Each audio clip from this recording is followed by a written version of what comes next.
नमस्कार दोस्तों, आप देख रहे हैं डार्क गली यूट्यूब चैनल। आज की कहानी में आगे बढ़ने से पहले खौफनाक और डरावनी कहानियाँ सुनने के लिए चैनल को अभी सब्सक्राइब करें। तो चलिए बढ़ते हैं आज की कहानी की ओर। उदयपुर से 50 किलोमीटर दूर एक गांव था। वहाँ प्रताप नाम का एक आदमी रहता था। प्रताप जमींदारों के ख़ानदान से ताल्लुक़ रखता था और प्रताप काफ़ी सनकी स्वभाव का था। आए दिन छोटी छोटी बातों पर प्रताप का झगड़ा हुआ करता था। परिवार के नाम पर सिर्फ एक बूढ़ी माँ थी, जिसके होने न होने से प्रताप को कोई फर्क नहीं पड़ता था। और घर का काम करने के लिए आरती नाम की एक नौकरानी रखी हुई थी। प्रताप काम दाम कुछ भी नहीं करता था, सिर्फ बाप दादाओं की जमा की हुई धन दौलत उड़ाता था। प्रताप का एक अजीबोगरीब शौक था। उसे तरह तरह की घड़ियाँ जमा करने का पागलपन था। उसके पास सोने, चांदी, हीरे, पत्थर और लकड़ी सभी तरह की घड़ियाँ थी। उसे अपनी घड़ियों से बहुत प्यार था। प्रताप ने पूरी हवेली में घड़ियाँ रखी हुई थी और अपनी नौकरानी आरती को सख्ती से कहा हुआ था कि गलती से भी इन घड़ियों पर धूल ना जमे।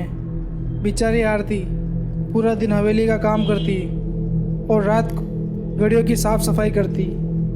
आरती की भी अपनी कुछ मजबूरियां थी, इसलिए वो बिना कुछ कहे काम किए जाती थी।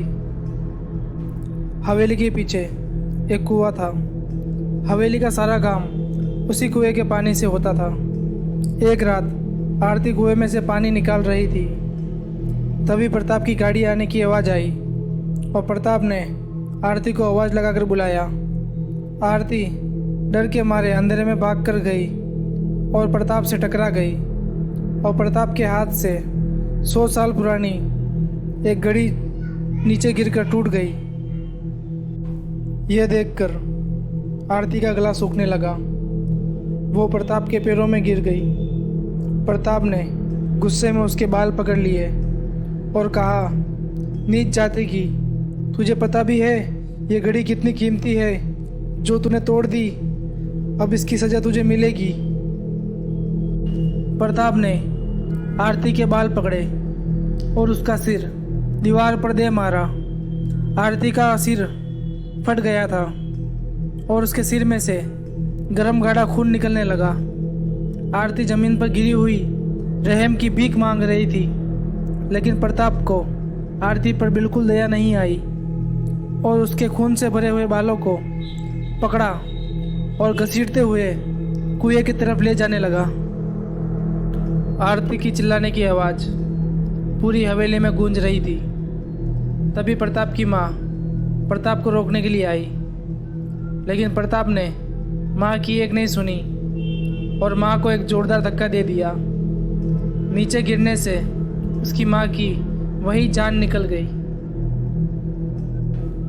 प्रताप ने आरती के बालों से पकड़कर उसे उठाया और कुएं में फेंक दिया। कुएं में गिरते हुए कुएं की दीवार से एक बार फिर आरती का सिर टकराया और आरती की बची हुई जान भी निकल गई और एकदम से हवेली में सन्नाटा छा गया। जाते हुए प्रताप ने अपने ड्राइवर को माँ की लाश ठिकाने लगाने को कहा और वहाँ से चला गया। उसी रात प्रताप अपने कमरे में बैठा हुआ अपनी घड़ियों की चाबी भर रहा था। तभी एक ठंडी हवा का झोंका प्रताप को छू के निकला और दूसरे ही पल प्रताप के कानों में एक आवाज़ आई, मैं रोज़ तेरी एक घड़ी तोड़ूंगी। इतना सुनते ही प्रताप उठा और इधर उधर देखने लगा और बोला, कौन है? हिम्मत है तो सामने आओ। तभी फिर से आवाज़ आई, मैं रोज़ तेरी एक घड़ी तोड़ूंगी। तभी दीवार पर लटक रही अंग्रेज़ों के ज़माने की बेशकीमती घड़ी नीचे गिरकर टूट गई। ये देखकर प्रताप की तो मानो जान निकल गई हो। वो ज़ोर ज़ोर से रोने लगा और चिल्लाने लगा, लेकिन उसकी चीख सुनने वाला कोई भी नहीं था।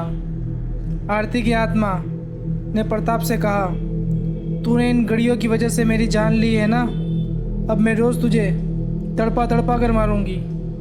इतना बोलते ही आरती की आत्मा पूरी हवेली में हंसते हुए घूमने लगी। यह सिलसिला पूरे 15 दिन तक चला।